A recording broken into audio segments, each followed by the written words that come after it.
नीचे लेटाकर मेरे पैरों के तलवों में लाठी डंडों से प्रहार किए गए। दलित होने की वजह से मुझे चमड़े के जूते में पानी पिलाकर अपमानित किया गया। तो अगर मेरी हत्या होती है तो उसके लिए संबंधित पुलिसकर्मी और जिले के एसएसपी जिम्मेदार होंगे। कोर्ट में भी मुझे अतीक अहमद अंसारी की तरह प्रेजेंट किया था, जैसे मैं कितना बड़ा हिस्ट्री सीटर और क्रिमिनल व्यक्ति हूं। कुछ नहीं बचता तो फिर उसके बाद सुखवंत की तरह मुझे भी अपनी जीवन लीला को समाप्ति करना पड़ेगा। मेरे साथ बीती 13 नवंबर को बाजपुर पुलिस ने अत्यंत अमानवीय अत्याचार और क्रूरताएं की हैं।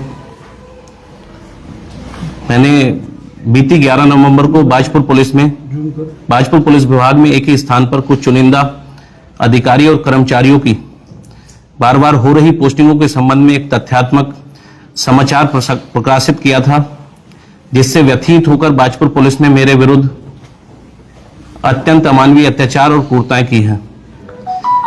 11 नवंबर को खबर चलने के एक दिन बाद ही 13 नवंबर को मेरे घर भारी पुलिस बल, पीडब्ल्यूडी की सहायक अभियंता व जेसीबी मशीन के साथ बिना किसी सूचना के मेरे घर ये लोग पहुंचे और इन लोगों ने मेरे घर की जबरन तोड़फोड़ की।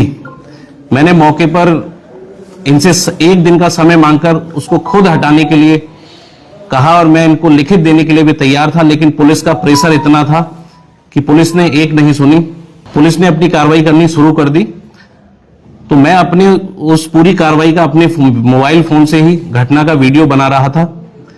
तभी अचानक एसएसआई जसविंदर सिंह ने मेरे हाथ से मेरा मोबाइल छीन लिया और मुझे जेसीबी मशीन के आगे पुश करने लगा।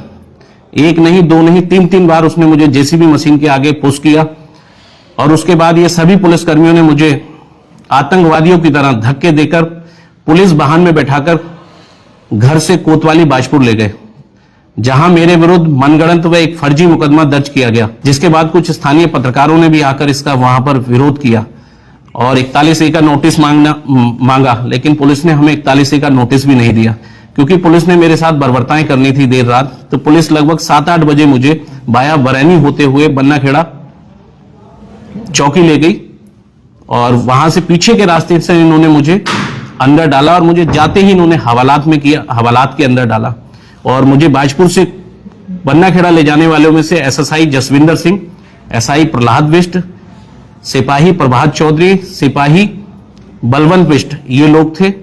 वहां ले जाते इन्होंने हवालात में डालकर मुझे रिपोर्टिंग रूम में ले गए। रिपोर्टिंग रूम में इन्होंने मेरे साथ उल्टे सीधे सवालात किए कि हमें जानकारी मिली है आपके खिलाफ, आपके पास सरकार और पुलिस के खिलाफ एविडेंस है। तो मैंने इनसे मना किया, सर मेरे पास ऐसा कुछ भी नहीं है। तो इन्होंने मुझसे जबरन मेरे मोबाइल का पासवर्ड और जीमेल आईडी का पासवर्ड मांगने की कोशिश की। तो मैंने कहा सर ये मेरी प्राइवेसी है, मैं ये आपको नहीं दूंगा। फिर ये लोग मुझे हवालात में ले गए। हवालात में इन्होंने मेरे हाथ पर 2-3 पटे मारे। उसके बाद ये मुझे पीछे चौकी इंचार्ज के निवास रूम में ले गए, जहां पर मुझे नीचे लेटाकर मेरे पैरों के तलवों में लाठी डंडों से प्रहार किए गए।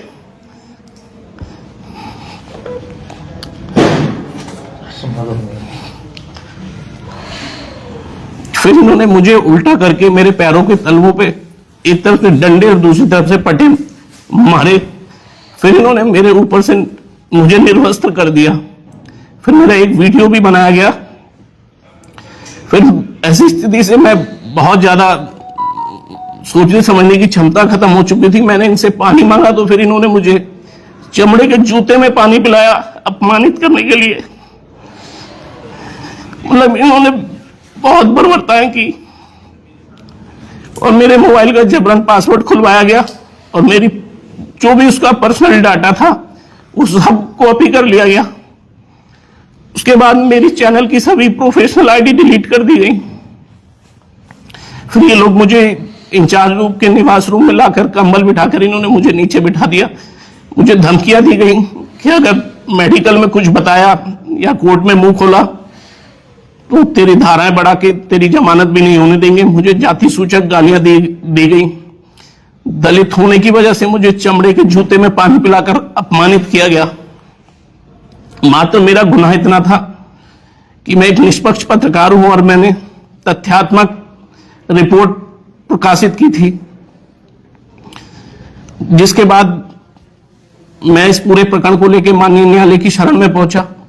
माननीय न्यायालय ने इस पूरे घटनाक्रम में आईजी कुमाऊं को 3 सप्ताह के अंदर जांच कर कार्रवाई करने के आदेश दिए थे, लेकिन 5 सप्ताह से अधिक हो चुके हैं, अभी तक इस मामले में कोई कार्रवाई नहीं हुई है। पुलिस वाले जो लोग इसमें इंक्लूड हैं, जिन जिन लोगों ने मेरे साथ बर्बरताएं की हैं, उसमें सुल्तानपुर पट्टी चौकी इंचार्ज दीपक कौशिक, बन्ना खेड़ा चौकी इंचार्ज अशोक कांडपाल, दोराहा चौकी इंचार्ज जगदीश तिवारी, कोतवाली में तैनात दरोगा प्रहलाद बिष्ट, सिपाही गिरीश पाटनी, सिपाही विजय बिष्ट, सिपाही प्रभात चौधरी एवं अन्य 2 पुलिसकर्मी।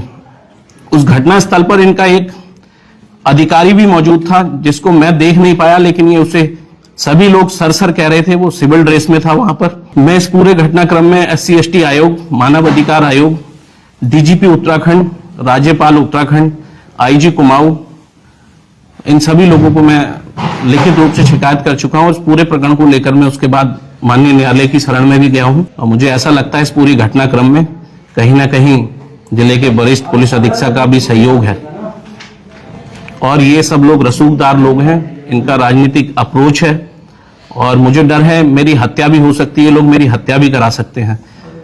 अगर मेरी हत्या होती है तो जिन लोगों के मैंने नाम लिए हैं इस पूरे घटनाक्रम में, मेरी हत्या के वो और जिले के वरिष्ठ पुलिस अधीक्षक जिम्मेदार होंगे। मैं चाहता हूं कि इन सभी लोगों पर मुकदमे दर्ज होने चाहिए, जो भी कानूनी दृष्टि से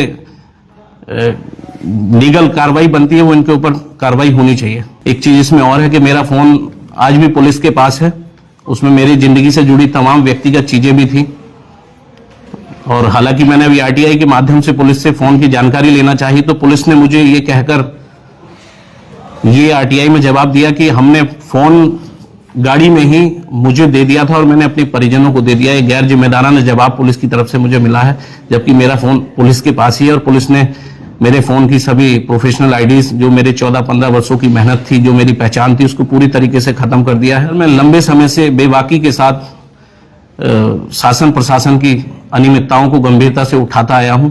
इससे पूर्व भी मैंने कई प्रकरण उठाए थे, और मुझे ऐसा लगता है मैं आज से नहीं, सत्ता और सिस्टम के पहले से निशाने पर था, लेकिन अब जो मैंने खबर प्रकाशित की थी उससे व्यथित होकर इन लोगों ने मेरे ऊपर ये एक्शन लिया है। एक निष्पक्ष पत्रकार होने की भी मुझे सजा मिली है, और एक दलित समाज से आने के रूप में भी मुझे सजा दी गई है।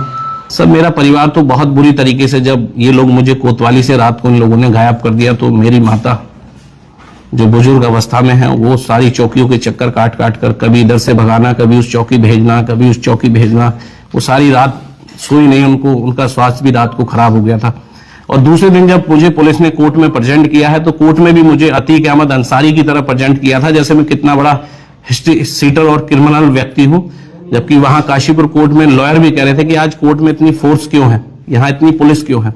मतलब हर तरीके से मुझे आर्थिक, मानसिक, व्यावसायिक और शारीरिक रूप से चोट पहुंचाई गई, ताकि मैं इनके खिलाफ खड़ा ना हो सकूं। अगर सिस्टम मुझे न्याय नहीं देता तो फिर लास्ट रास्ता वही है, क्योंकि मैं हर एक चीज को फॉलो कर रहा हूं। अभी मैं हाई कोर्ट गया हूं, और मुझे सुप्रीम कोर्ट जाने की जरूरत पड़ी तो मैं सुप्रीम कोर्ट भी जाऊंगा, लेकिन जब कुछ नहीं बचता तो फिर उसके बाद सुखवंत की तरह मुझे भी अपनी जीवन लीला को समाप्ति करना पड़ेगा।